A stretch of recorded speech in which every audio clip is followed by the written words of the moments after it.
मी प्रीती. आवाज इंडियाच्या पॉडकास्ट या कार्यक्रमात आपल्या सर्वांचं स्वागत आहे. तर आपण बघणार आहोत मराठा आंदोलन या आरक्षणाबद्दल याविषयी आपण चर्चा करणार आहोत. जसं की मनोज जरांगे पाटील यांनी आझाद मैदानावरती आंदोलनं केली, तसेच आज ओबीसी नेत्यांचीही आंदोलनं चालू आहेत. तर या सविस्तर या विषयावर बोलण्यासाठी आपल्यासोबत आहेत संभाजी ब्रिगेडचे मुंबईचे अध्यक्ष सुहास राणे सर. सर, तुमचं या पॉडकास्टमध्ये स्वागत आहे. जय जिजाऊ. प्रथमतः आवाज इंडिया या टी चॅनलचं मी खूप खूप आभार व्यक्त करतो की मराठा आरक्षणावरती या सेन्सिटिव्ह विषयावरती हा पॉडकास्ट होत आहे. म्हणून माझ्या संघटनेच्या वतीनं, मराठा सेवा संघाच्या वतीनं, संभाजी ब्रिगेडच्या वतीनं आणि तमाम मराठा कार्यकर्त्यांच्या वतीनं मी आपल्या चॅनलचं खूप खूप आभार व्यक्त करतो. सर, सुरुवातीलाच माझा प्रश्न असा असेल की सध्या नागपूरमध्ये जे ओबीसी आंदोलन करतायत विजय वडेट्टीवार, त्यांनी असं म्हटलंय की ये तो ट्रेलर आहे, पुरी पिक्चर अभी बाकी आहे. तर याविषयी तुम्ही काय बोला? सर्वप्रथम हे जे त्यांचं स्टेटमेंट आहे हे टोटली पॉलिटिकल स्टेटमेंट आहे. आणि आंदोलन करण्याचा सर्वांना आपल्या घटनेने दिलेल्या संविधानिक अधिकार आहे. ओबीसी समाजाचे जे माझे बांधव हे जे आंदोलन करत आहेत ते आंदोलनाला आमचा कुठलाच विरोध नाही आहे. संविधानिक अधिकारात त्यांना त्यांचं आंदोलन करण्याचा पूर्ण अधिकार आहे. फक्त हे जे नेते मंडळी आहेत, जे ओबीसी समाजाचे सो कॉल्ड नेते म्हणून समाजासमोर येतात किंवा आपल्याला ओबीसीचे नेते हे बोलतात, त्यांनी हे पॉलिटिकली स्टेटमेंट बिलकुल करू नये. तुम्ही ज्या संघटनेत काम करतात, तुम्ही ज्या पक्षाचं काम करतात, त्या पक्षाचे अध्यक्ष यांची भूमिका वेगळी असते आणि तुमची वेगळी भूमिका असते. मला या पॉडकास्टच्या माध्यमातून मी या सर्व महाराष्ट्रातल्या राजकीय पक्षांच्या अध्यक्षांना एक आव्हान करू इच्छितो की तुमची मराठा समाजाला ओबीसी मधून आरक्षण देण्याची मानसिकता किंवा तुमची डिमांड आहे का, किंवा तुम्ही खुलासा करा की मराठा समाजाला ओबीसीच्या अंतर्गत आरक्षण आपण देऊ शकतो किंवा नाही देऊ शकत, हे तुम्ही स्पष्ट केलं पाहिजे. मी एका संभाजी ब्रिगेड पक्षाचा किंवा संभाजी ब्रिगेड संघटनेचा मुंबई अध्यक्ष आहे आणि आमची स्थापनेपासूनची मागणी आहे की मराठा समाजाला ओबीसी मधून आरक्षण मिळालं पाहिजे आणि तेच आरक्षण टिकणारं आरक्षण आहे. दुसरं अन्य सेपरेट दिलेलं आरक्षण टिकणार नाही. यापूर्वीही ह्या अगोदरच्या दोन्ही सरकारांनी हे आरक्षण वेगळं देऊन बघितलं होतं. ते हायकोर्टामध्ये आणि सुप्रीम कोर्टामध्ये टिकलेलं नाही. म्हणून 1990 पासून मराठा सेवा संघाचे संस्थापक अध्यक्ष ॲडव्होकेट पुरुषोत्तम खेडेकर साहेब आणि संभाजी ब्रिगेडची ही मागणी आहे की मराठा समाजाला ओबीसी मधून टिकणारं आरक्षण द्यावं. तर छगन भुजबळ असं म्हणतात की जर मराठ्यांना आरक्षण दिलं तर ते मराठ्यांना पण नाही मिळणार आणि ओबीसींना पण नाही मिळणार. एकदम चुकीचं स्टेटमेंट आहे. एकदम चुकीचं स्टेटमेंट आहे. जो समाज कायदेशीर मागास ठरलेला आहे त्याला मागास वर्गाच्या आयोगाच्या शिफारीनुसार तुम्ही आरक्षण देऊ शकतात. ओबीसीचे जे नेते आहेत, आता तुम्ही ज्यांचं नाव घेतलं छगन भुजबळजी, ही त्यांची संघटना चालवतात समता परिषद. मग तुम्ही समता कुठली आणताय या समाजामध्ये? तुम्ही समता परिषद नावाची संघटन चालवतात. महात्मा ज्योतिबा फुल्यांचे विचार तुम्ही सगळ्यांना सांगतात किंवा ते बोलतात. कृतीमध्ये तुम्ही उतरवतात का? फुले, शाहू, आंबेडकर, छत्रपती शिवाजी महाराजांचं फक्त नाव घ्यायचं आणि कृतीमध्ये वेगळे विचार द्यायचे, हे दुटप्पी भूमिका, ही राजकीय भूमिका आत्ता तरी या ओबीसीच्या सो कॉल्ड नेत्यांनी सोडली पाहिजे. मराठा समाज हा आजच्या घडीला मागास आहे. आजच्या घडीला तो शैक्षणिक मागास आहे, सांस्कृतिक मागास आहे. सगळ्या गोष्टीने तो आज पिचलेला आहे. धनदांडगे श्रीमंत मराठा समाजाला आरक्षण नको आहे. आम्हाला आरक्षण कशासाठी पाहिजे? जे खेड्यापाड्यात राहणारा माझा शेतकरी बांधव आहे, जो आज शेतीमध्ये अल्पभूधारक आहे, तो आज पिचलेला आहे. त्याला कुठेही नोकरीमध्ये प्राविधान नाही आहे, शिक्षणामध्ये प्राविधान नाही आहे. त्या व्यक्तीला आरक्षणाची खूप मोठी गरज आहे. आमच्यासारख्या शिकलेल्या मुंबईमध्ये मी वाढलेलो आहे. मग मी कधीच आरक्षण मागितलं नाही, कारण की मी माझ्या पायावरती उभा राहिलो. शिकलो, मला आरक्षण नको, माझे मुलंही विदाऊट आरक्षण शिकलेली आहेत, आज ते नोकरी धंदा करतायत, पण मला आरक्षण कोणासाठी पाहिजे? मनोज जरांगे पाटील कोणासाठी मागतायत? तर खेड्यापाड्यातल्या गोर गरीब कष्टकरी शेतकरी मजूर यांच्यासाठी आम्ही आरक्षण मागतोय आणि तो आमचा संविधानिक अधिकार आहे, त्याला कोणी विरोध करू नये. तर सर, मनोज जरांगे यांनी आता आंदोलन केलं, तर या आंदोलनाचा काय प्रभाव पडलाय? मनोज जरांगे पाटील यांच्या ज्या आंदोलनाचा असा प्रभाव झालेला आहे, ह्यापूर्वी मराठा समाज हा वेगवेगळ्या टप्प्यामधून आरक्षणाची मागणी करत होता.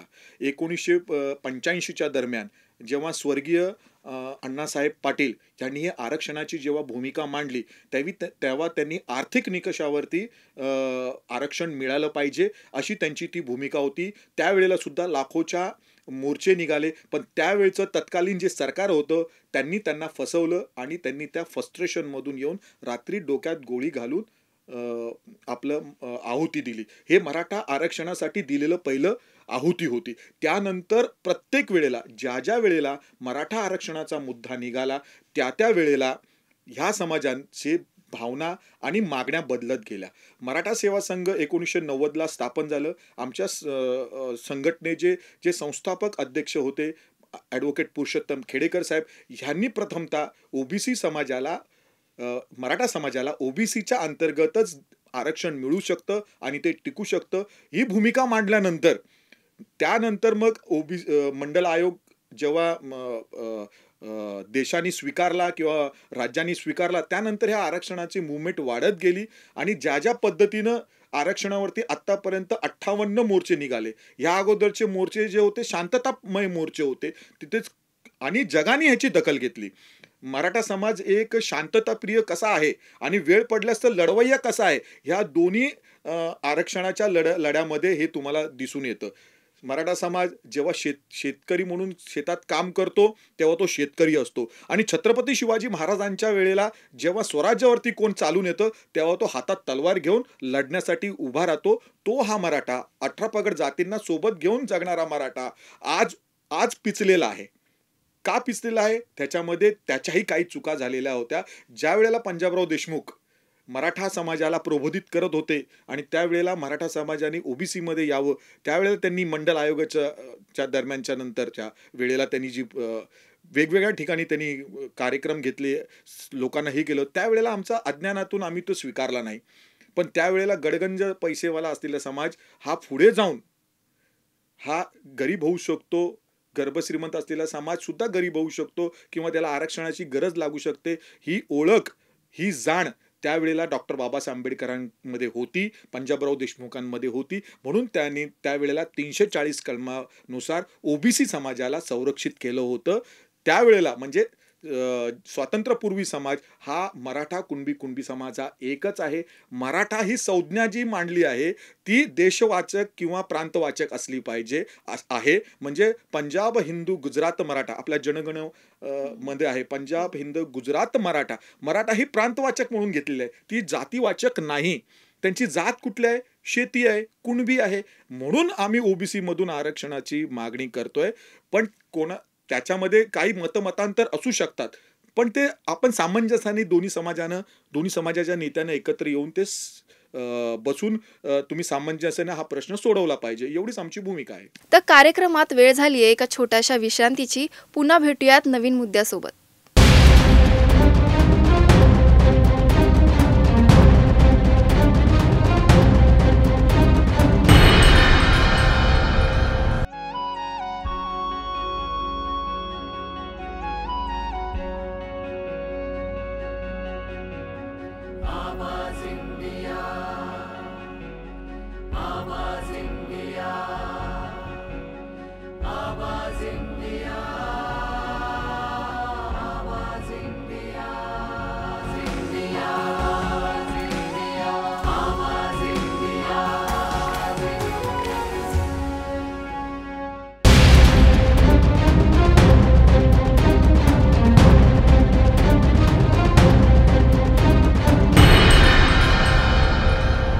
तर ब्रेक नंतर या कार्यक्रमात परत एकदा स्वागत आहे. तर वळूयात आता पुढच्या मुद्द्यावर.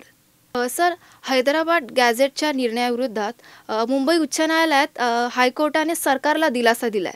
तर याविषयी तुम्ही काय सांगाल? नाही हैदराबाद जे गॅजेट आहे ह्यापूर्वी पण ते हैदराबाद गॅजेट लागू होत होतं. त्याच्यात काही हे नाही. ह्याच्या अगोदर ज्यांच्या ज्यांच्या कुणबी नोंदी मिळत होत्या, म्हणजे गावखेड्यामध्ये ज्या कुणबी सर्टिफिकेट किंवा कुणबी नोंदी ज्यांच्या मिळाल्या आहेत माझ्या पूर्वजाच्या, मग ते मला लागू होत होतं.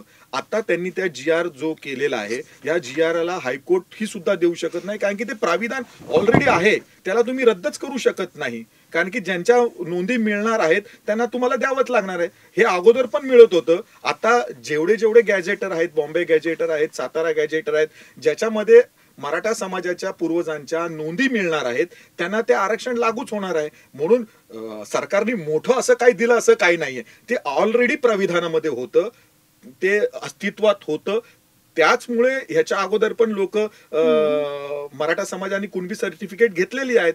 त्याच्यामध्ये ह्यांना विरोध करायचं कारण काय? विरोध कशासाठी होतोय? पॉलिटिकल एजेंड्यासाठी होतोय. ह्या ओबीसी नेत्यांना आपली स्वतःची राजकीय पोळी भाजून घ्यायची आहे आणि मतांचं पोलरायझेशन करायचं आहे. मराठा आणि ओबीसीमध्ये भांडणं लावायची आहेत. त्याच्यासाठी हा मराठा आरक्षणाचा मुद्दा आत्ता हा राजकीय मुद्दा हे लोकांनी बनवलेला आहे. तो सामंजस्याने सोडवणं गरजेचं आहे. दोन्ही समाजामध्ये तेढ निर्माण करणारी जी स्टेटमेंट आत्ताचे जे सो कॉल्ड ओबीसी नेते देत आहेत, मी त्यांचं कोणाचं नाव घेणार नाही, कारण की नाव घेतल्यावरती तो हा विषय वेगळा होईल. त्यांनीही समजलं पाहिजे की आपण खरंच ज्या डॉक्टर बाबासाहेब आंबेडकरांना मानतो, छत्रपती शिवाजी महाराजांना मानतो, किंवा महात्मा ज्योतिबा फुल्यांना मानतो, राजश्री शाहू महाराजांना मानतो, फक्त तुम्ही त्यांचं नाव घेतात, त्यांचे विचार तुमच्यामध्ये आहेत का?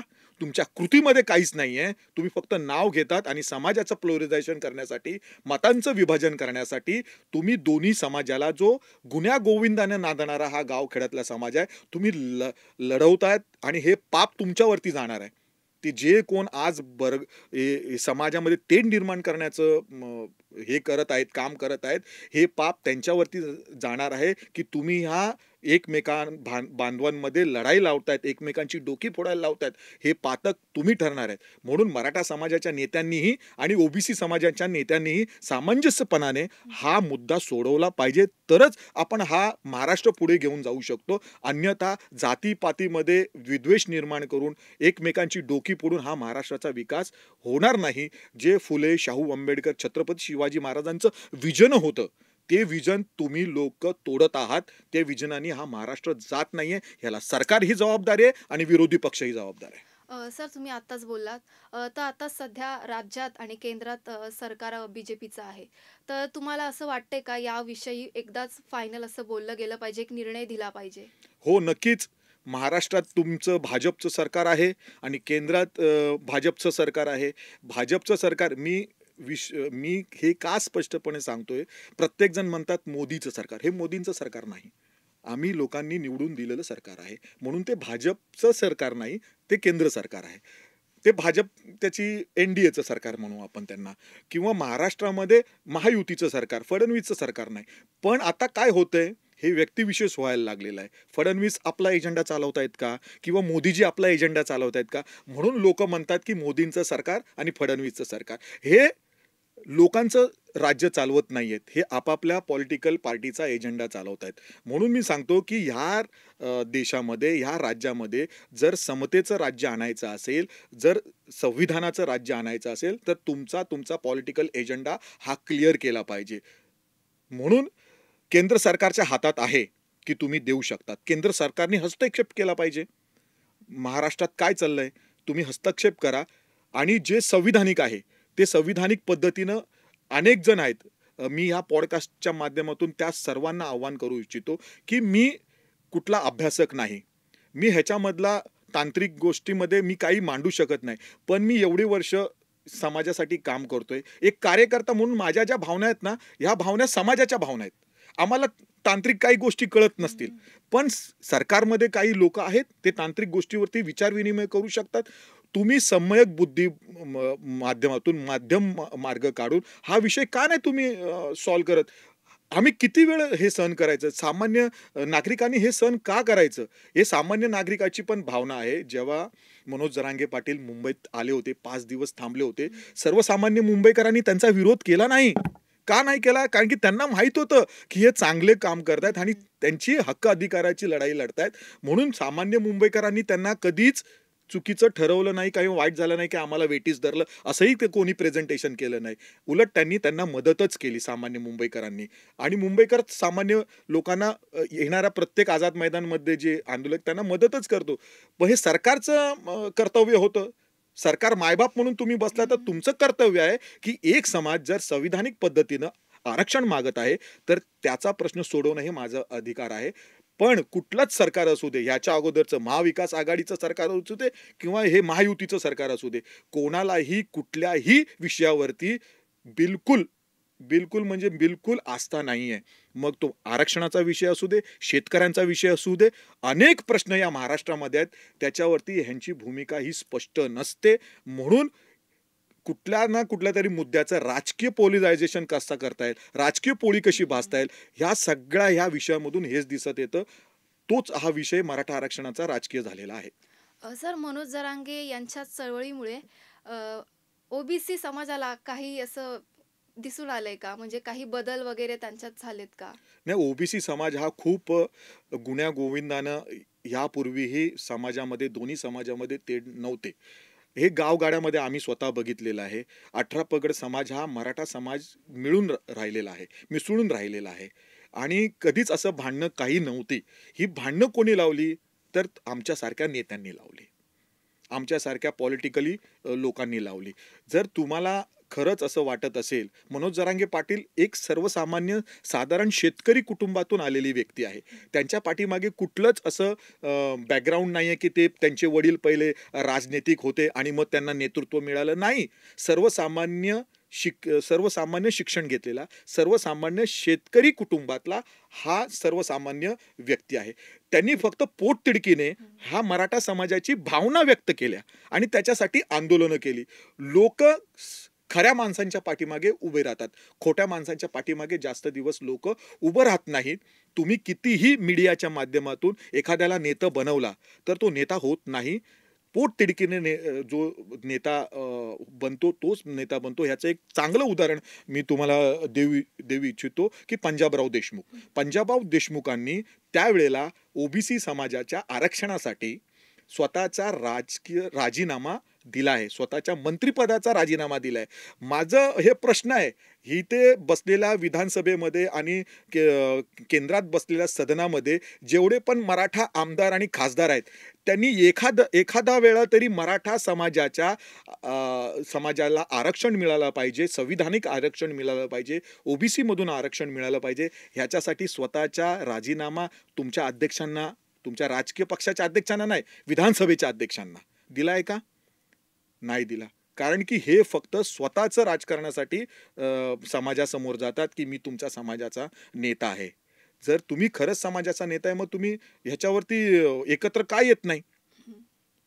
हा हा हे माझा प्रश्न नाही. हे सर्वसामान्य मराठा समाजाच्या मुलांचा प्रश्न आहे की कधी तुम्ही आमच्यासाठी लढणार आहात? कधी बोलणार आहात?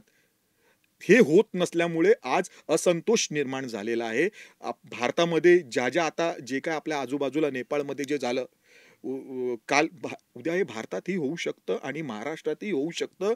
महाराष्ट्रामध्ये आरक्षणाच्या वरती होऊ नये अशी माझी इच्छा आहे आणि हा समाज अस्थिर होऊ नये अशी आमची भूमिका आहे. म्हणून तुम्ही सामंजस्यानं एकत्र येऊन हा विषय व्यवस्थित हँडल करून त्यांना आरक्षण दिलं पाहिजे. मनोज जरांगे यांनी हे जे आंदोलन केलं, तर याचा काही परिणाम ग्रामीण भागात कशा पद्धतीने झाला? नाही, लोक ह्या बघा, कुठलाही आंदोलनाचा हा परिणाम असतो, हा दूरगामी पण परिणाम असतो आणि शॉर्ट टर्म ही परिणाम असतो. दूरगामी परिणाम असा झाला, जो समाज हा मराठा आरक्षणाच्या मुवमेंटमुळे किंवा आरक्षणाच्या मागणीमुळे आरक्षणाची मागणी करतोय, हाच समाज एकेकाळेला आपल्या अज्ञानामुळे आरक्षणाचा विरोधक होता.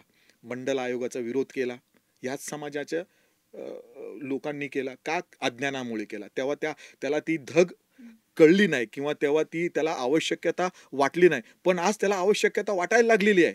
कारण की त्याचं शिक्षण होऊनही त्याला नोकरी मिळत नाहीये आणि इतर समाजामध्ये लोक आरक्षण मिळून उच्च पदावरती जायला लागलेत. हे हे जे अनकॉम्प्लेक्स त्यांच्यामध्ये जे आलेलं आहे, हे कशामुळे आलेलं आहे? म्हणजे असुरक्षितता का आली त्यांच्यामध्ये? ह्याच्यामुळे आलेलं आहे.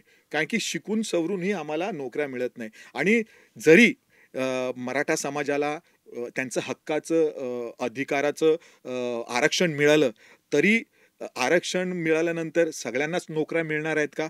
तर तसंही होणार नाहीये. मी स्पष्ट का बोलतो? कारण की मराठा समाजानं आरक्षणावरती अवलंबूनही राहू नये.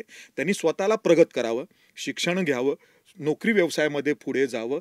प्रत्येक क्षेत्रामध्ये ते मराठा समाजाच्या युवकांनी गेलं पाहिजे. ते क्षेत्र काबीज केलं पाहिजे. मीडिया असू दे, इतरही क्षेत्र आहे, त्या क्षेत्रात गेलं पाहिजे आणि त्यांचं टॅलेंट त्यांनी दाखवून टॅलेंटवरती आपलं हे केलं पाहिजे. म्हणून मराठा सेवा संघाच्या माध्यमातून आम्ही प्रत्येक युवकाला सांगितलेलं आहे, तेल मालिशपासून ते बूट पॉलिशपर्यंत सर्व व्यवसाय तुम्ही काबीज करा, तुम्ही स्वतःला सिद्ध करा. मग तुम्हाला आरक्षणाची गरज लागणार नाही.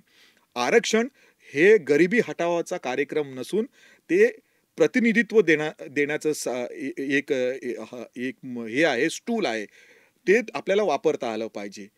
म्हणून आपण आरक्षण मराठा समाजाने कधीच कोणाच्याही आरक्षणाला विरोध केलेला नाही. म्हणून मराठा समाजाच्या युवकाची भावना आहे की आम्ही जर आमचं संविधानिक पद्धतीनं आरक्षण मागत असेल तर ओबीसी समाजातले नेते आम्हाला विरोध का करतायत? ह्याच्याने काय होतं? तेढ निर्माण जास्त होणार तुमच्या चुकीच्या स्टेटमेंटमुळे. खालती कोणतरी कार्यकर्ता जो असतो तो अज्ञानानं ती घटना घडते आणि एकमेकांचा संघर्ष होतो. डोकी कुठले कोणाची फुटणार आहेत? सामान्य लोकाची. त्या छगन भुजबळांच्या मुलाची डोकी नाही फुटणार आहेत. माझ्यासारख्या सामान्य मुलाची डोकी फुटणार आहेत. तो जेलमध्ये कोण जाणार आहे? सामान्य आंदोलक कार्यकर्ता जाणार आहे. छगन भुजबळ किंवा त्यांची सो कॉल्ड नेत्यांची मुलं जेलमध्ये जाणार नाहीत. जेलमध्ये गेल्यामुळे केसेस कोणावरती होणार आहेत? सामान्य कार्यकर्त्यांच्या मुलांवरती होणार आहेत.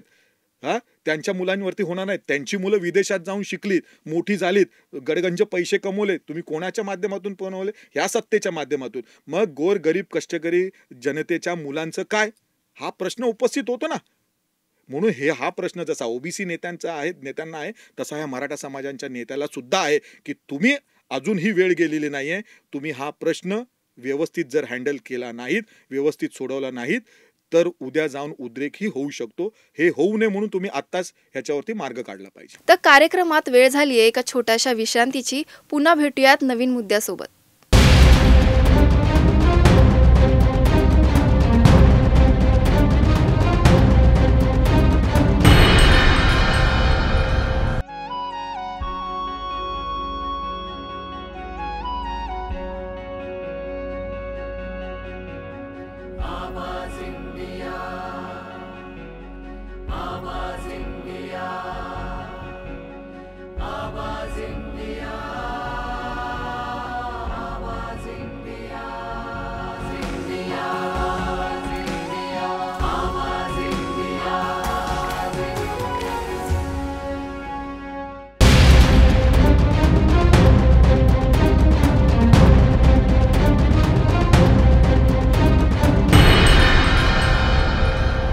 तर ब्रेक नंतर या कार्यक्रमात परत एकदा स्वागत आहे. तर वळूयात आता पुढच्या मुद्द्यावर.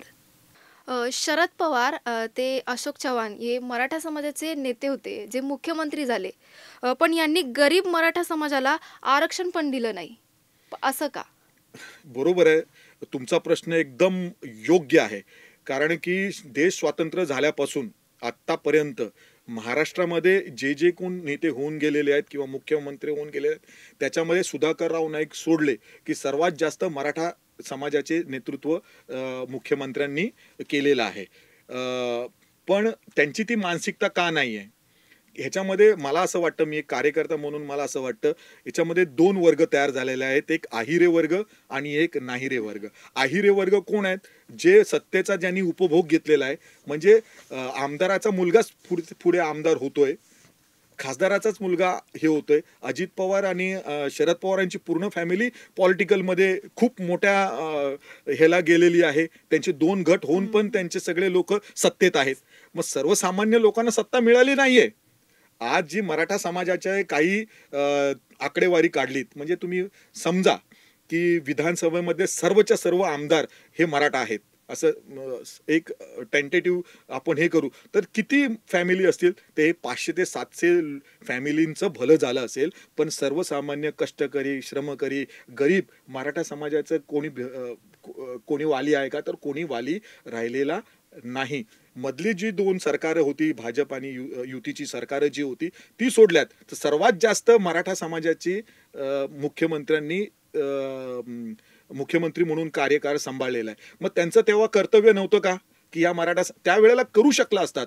आता किचकट एवढं झालेलं आहे, की आता करताना तुमचे नाके नऊ का येतायत? कारण की तुम्हाला दोन्हीकडची वोट बँक हँडल करायची आहे. वोट बँक तुमच्यापासून कशी सरकते. जर मराठ्यांना आरक्षण दिलं तर ओबीसी वोट बँक पळून जाईल. जर ओबीसींना पकडून ठेवलं तर मराठा वोट बँक निघून जाईल. ही तुम्हाला भीती आहे.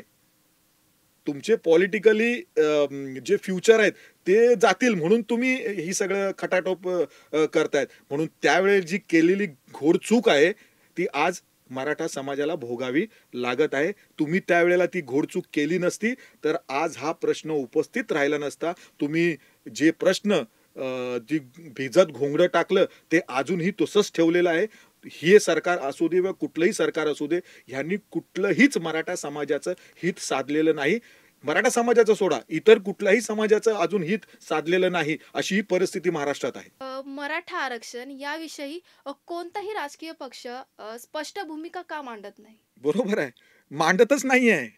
मी तर आव्हान करेन या पॉडकास्टच्या माध्यमातून, की काँग्रेस, राष्ट्रवादी दोन्ही, शिवसेना दोन्ही, मनसे जे ह्या राज्यामध्ये इतके वर्ष काम करतायत, त्यांनी आपापल्या भूमिका स्पष्ट करावा, की मराठा समाजाला ओबीसीच्या अंतर्गत आरक्षण कसं मिळेल?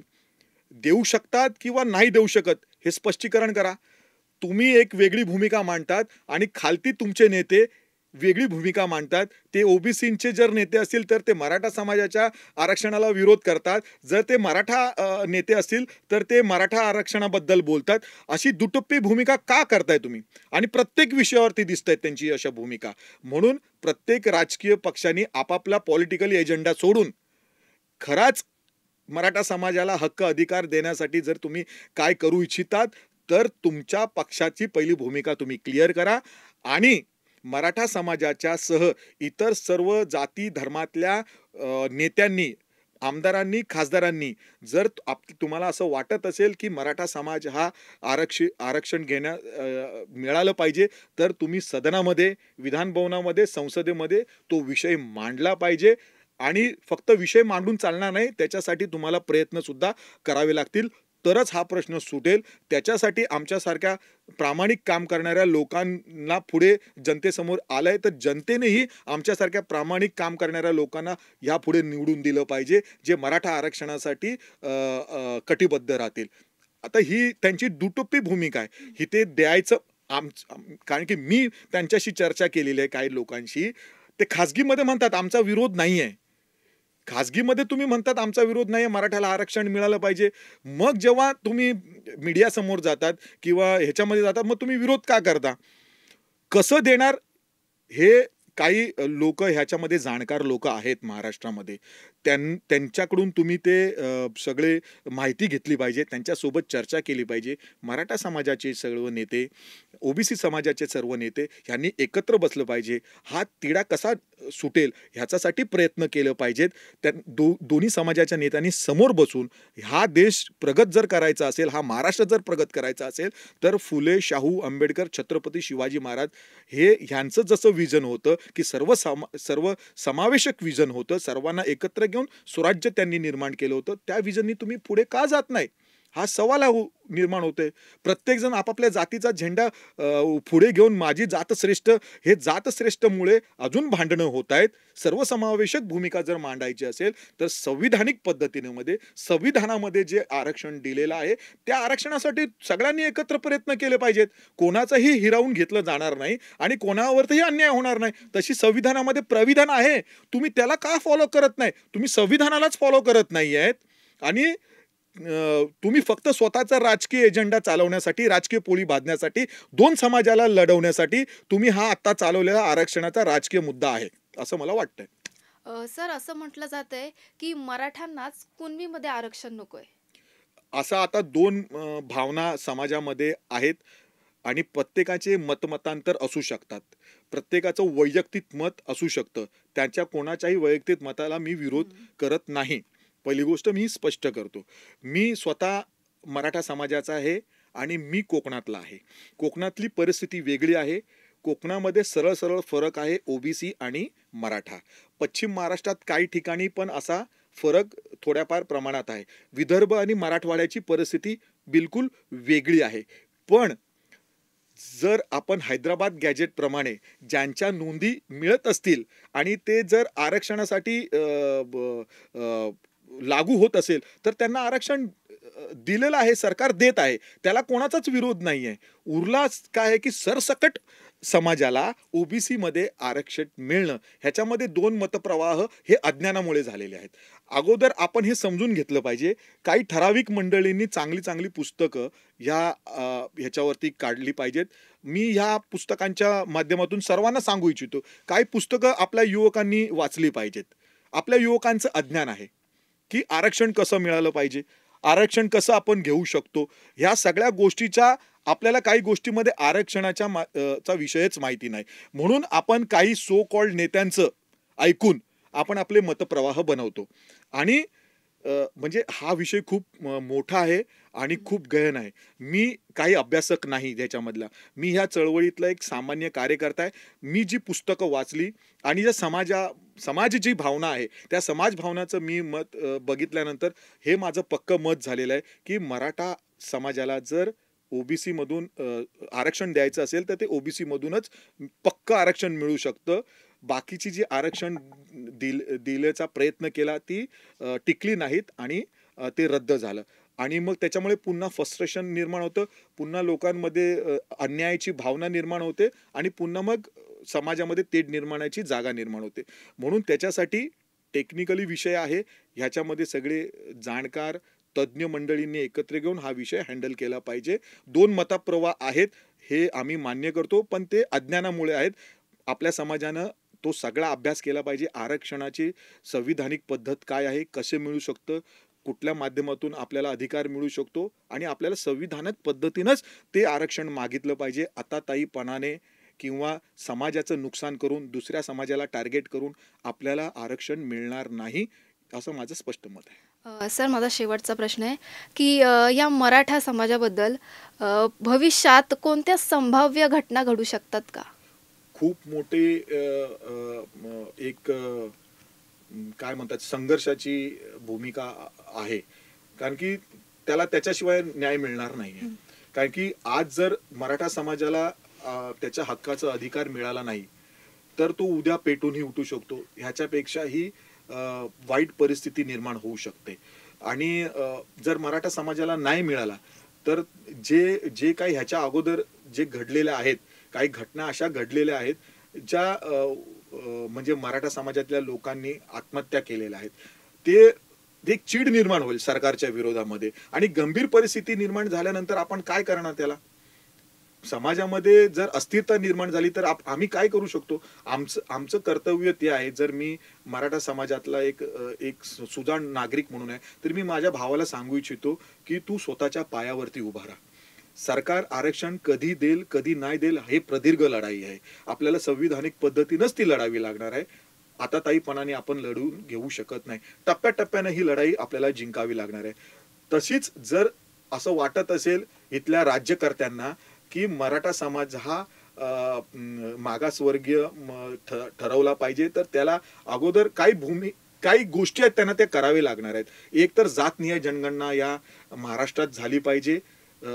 जातीनिहाय जनगणना झाली, ओबीसीची जातीनिहाय जनगणना झाली, तर ओबीसी मधले जो मागास वर्ग किती पिसलेला आहे त्याची आकडेवारी समोर येईल. मग मराठा समाजामधले किती मागास वर्ग आहेत ती आकडेवारी समोर येईल आणि आकडेवारीच्या आधारित तुम्ही आरक्षण देऊ शकतात. एकदम कॉमन लोकांना जे कळतं ते राज्यकर्त्यांना का कळत नाही, हा मोठा प्रश्न माझ्यासारख्या सामान्य कार्यकर्त्याला निर्माण झालेला आहे. प्रश्न हा सुटू शकतो, पण सोडवण्यासाठी तुम्हाला राजकीय इच्छाशक्ती असली पाहिजे. दुसरी गोष्ट सामंजस्याची भूमिका असली पाहिजे. तिसरी गोष्ट संविधानाला समोर ठेवून तुम्हाला प्रत्येकाला न्याय दिला पाहिजे. कोणालाही अन्याय करू नये अशी आमची भावना आहे. सर, एकंदरीत हा पूर्ण विषय बघता मराठा आरक्षण, तर याविषयी तुमचं असं मत काय आहे? तुम्हाला काय वाटतं की काय झालं पाहिजे? निर्णय यावर काय पाहिजे? तुम्हाला असं काय वाटतंय? आमचा म्हणजे आता मी माझा स्वतःचं वैयक्तिक मत देण्यापेक्षा आमची जी संघटना आहे मराठा सेवा संघ संभाजी ब्रिगेड यांची पहिलीपासूनची जी मागणी आहे की मराठा समाजाला ओबीसी मध्येच आरक्षण देऊन तुम्ही त्याला टिकणारं आरक्षण देऊ शकतात. जर तुमच्याकडे आकडेवारी नसेल तर जातनिहाय जनगणना अगोदर ह्या केंद्र सरकारने घोषित केली होती की जातनिहाय जनगणना करावी, ओबीसीची अंतर्गत जातनिहाय जनगणना करावी. कुठला घटक हा आरक्षणाने हे झालेला आहे, प्रगल्भ झालेला आहे किंवा आरक्षणाने त्याला स्टॅबिलिटी आलेली आहे, त्यांना ते अधिकार मिळालेले आहेत. जर ज्यांना मिळाले नाहीत त्यांना पण मिळालं पाहिजे ना. मग ज्यांनी अधिकार घेतलेले आहेत त्यांनी आपला अधिकार सोडावा, ज्यांना नाही मिळालेला आहे त्यांना त्यांच्यामध्ये समावेश करण्यासाठी प्रयत्न करावा. हे सामंजस्याने होणार आहे. मला भेटलंय मी दुसऱ्याला घेऊ देणार नाही ही भूमिका जर आपण ठरवली तर ही अन्यायकारक भूमिका ठरणार आहे. जो घटक हा मागास ठरणार आहे त्या घटकाला न्याय मिळाला पाहिजे, आरक्षण मिळालं पाहिजे, हा त्याचा संविधानिक अधिकार आहे आणि तो दिला पाहिजे आणि तो सर्वांनी घेतलाही पाहिजे असं आमचं मत आहे. म्हणून जे काही करायचं ते संविधानाच्या चौकटीत राहून तुम्हाला करावं लागणार आहे. संविधानाच्या चौकटी बाहेर जाऊन तुम्ही काहीच देऊ शकत नाही समाजाला. म्हणून जे संविधानामध्ये प्राविधान आहेत, जे काही तज्ञ मंडळी जे शी चर्चा करून सरकार हे विषय सोडवू शकतं, पण सरकारला हे करायचंय की नाही करायचंय हा प्रश्नचिन्ह उपस्थित झालेला आहे. आतापर्यंत जी महाराष्ट्राची जी आरक्षणाच्या विविध लढाया बघितल्या तर सरकारलाही ह्याच्यामध्ये काही रस राहिलेला नाहीये असं मला वाटतं. आणि जरी आरक्षण मिळालं तर सरकार ऑलरेडी काय म्हणतात ग्लोबलायझेशनच्या ह्याच्यामध्ये सरकारी नोकऱ्या कमी होत आहेत, प्रायव्हेटिकेशन चालू आहे. प्रत्येक सेक्टरमध्ये प्रायव्हेटिकेशन झालं तर तिथे आरक्षणाचा मुद्दाच राहिलेला नाही. म्हणून आरक्षण आम्ही मागितलंच पाहिजे, तो संविधानिक अधिकार आहे. पण सरकारच जर सगळ्या सेक्टरमध्ये प्रायव्हेटिकेशन करत असेल तर त्या आरक्षणाचा उपयोग तरी काय राहणार आहे हा एक मूळ प्रश्न निर्माण झालेला आहे. सगळं जटिल प्रश्न करून ठेवलेले आहेत ह्या सरकारने आणि आधीच्या सरकारने. जर हे सामोपचाराने मिटवायचं असेल तर प्रगल्भ आणि मोठ्या संविधानिक दृष्टिकोनातून तुम्हाला प्रत्येक विषय हँडल करावा लागणार आहे. ती विजन आता कुठल्याच राजकीय पक्षामध्ये नाही असं आम्हाला वाटतंय. ती विजन कोणामध्ये नाहीये. जर तुम्ही बुद्ध, फुले, शाहू, छत्रपती शिवाजी महाराज, राजश्री शाहू महाराज जे महापुरुष होऊन गेले त्यांचे जे विजन होतं की हा देश कसा चालला पाहिजे, आता ती चौकट दिलेली आहे की संविधानावर आधारित चालला पाहिजे, कोणावरतीही अन्याय होता कामा नये आणि कोणालाही प्रताडणा होता कामा नये. ही संविधानाने आम्हाला चौकट घालून दिले, त्याचं कोण पालनच करत नाहीये. त्याचं जर पालन तंतोतंत झालं तर कुठलंही तेढ निर्माण होणार नाही अशी पक्की धारणा आमची आहे, मराठा सेवा संघाची आहे, संभाजी ब्रिगेडची आहे. कारण की आम्ही संविधानाला मानणारे आहोत. पण जर संविधानिक अधिकारच मिळत नसतील तर संघर्षाशिवाय पर्याय नाही. तर सर, तुम्ही या कार्यक्रमात या पॉडकास्टमध्ये सहभागी झालात, आरक्षणाबद्दल सविस्तर माहिती दिली, तुम्ही तुमचं मत मांडलं, तर तुमचं मनापासून धन्यवाद. जय जिजाऊ. खूप खूप धन्यवाद. आवाज इंडिया चॅनलचा मी खूप आभार व्यक्त करतो. माझ्यासारखा एक सर्वसामान्य कार्यकर्ता त्यांनी आज ह्या एवढ्या सेन्सिटिव्ह विषयावरती तुम्ही मला बोलवलं आणि आवाज इंडियाने हे मला वाटतं पहिलं पाऊल असेल की त्यांनी हा एवढा सेन्सिटिव्ह विषयावरती एक सामान्य कार्यकर्ता, मी कुठला मोठा नेता नाही काय नाही, माझ्या मनात जे आहे एवढे वर्ष मी जे आरक्षणाची भूमिकेमधून जे लोकांमध्ये काम करतो ते मांडण्याचा मला जो तुम्ही वेळ दिला त्याच्यासाठी मी आवाज इंडिया चॅनलचा खूप खूप आभारी आहे. धन्यवाद. जय जिजाऊ, जय शिवराय. तर या कार्यक्रमात आपण इथेच थांबत आहोत. पुन्हा भेटूया नवीन मुद्द्यासह नवीन विषयावरती. तोपर्यंत पाहत राहा आवाज इंडिया मराठी.